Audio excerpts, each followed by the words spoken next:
taking? No, it's video. Oh, you're actually a video. Okay, so we can. No, we can keep that. I keep that. Okay, so Julia, right? Your name is Yes, Julia, right? Julia. So we know that my fellow countrymen are now reeling over that disaster that happened to them, and they're now trying to build their lives again. But what are the lessons that we should be learning or taking into mind or into heart after that disaster?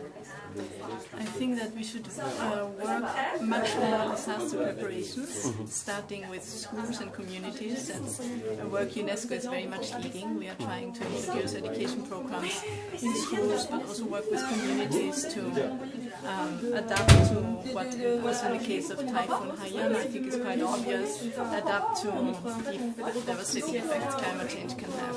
So teach climate change and disaster risk reduction in school from early age on. Schools and communities interact already. Sorry, we should move a little further. So It's loud? the sound. Yeah. Okay, here. Okay, going back.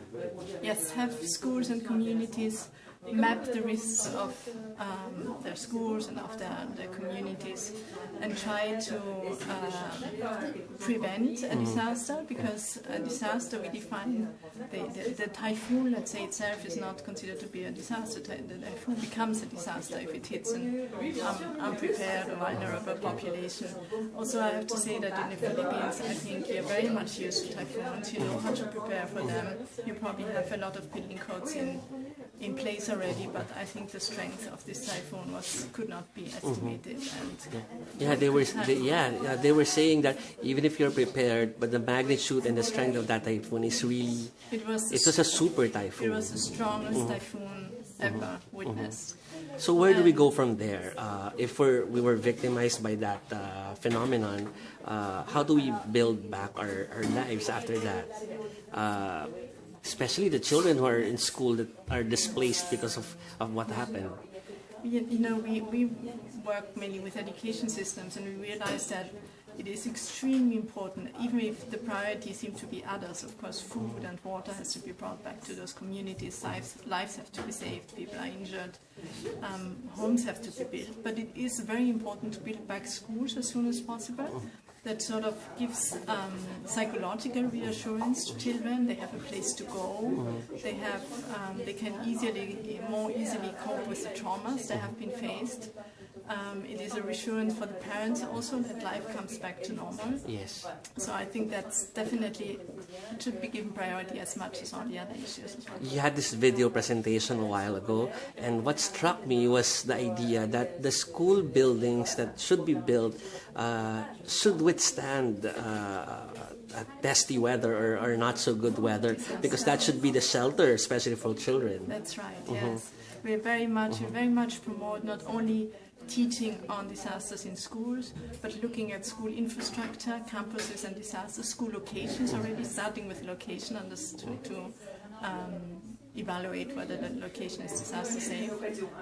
There are a lot of tools. Also, UNESCO have developing them for buildings codes for school buildings. But again, coming back to Typhoon Haiyan, I don't know what could have withstood such a typhoon. Yeah, and, but there is an importance for those school buildings to really be built in a way that it will protect lives. That's right. Because as you know, in the Philippines, they're substandard because of politics, because of corruption. We tend to have buildings that are not really good. So that should be a main frame of mind when you do stuff like that. Exactly. That should already that should be something that is taken up by education authorities. That schools should be built according to certain standards. And schools can also be used and are often used in the case of disasters for shelters for the rest of the community, where they can find refuge after disaster. So schools can play a very central role not only on educating children and the communities on how to protect themselves from disasters, but actually on the relief after a disaster struck.